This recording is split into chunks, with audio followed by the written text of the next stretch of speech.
la France n'est pas menacée aujourd'hui de mise sous tutelle du FMI. Et je dirais que pour une raison qui est une raison assez simple et qui, malheureusement, n'est pas notre avantage, mais qui est regardée de façon très attentive par les agences qui nous notent. La France, il y a un domaine où on est champion du monde, où on est vraiment les meilleurs du monde.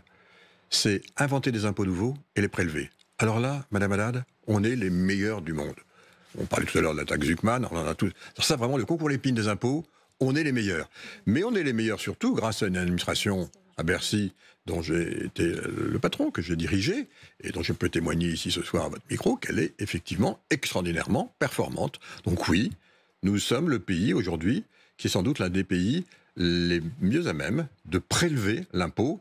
Et c'est très important pour une agence de notation, parce que quand on a à la fois l'imagination fiscale et qu'on a la capacité de lever l'impôt, eh bien, les agences de notation savent, et le FMI aussi, que si jamais on a vraiment un vrai défaut de paiement, eh bien, voilà, la France a encore des réserves d'imagination fiscale.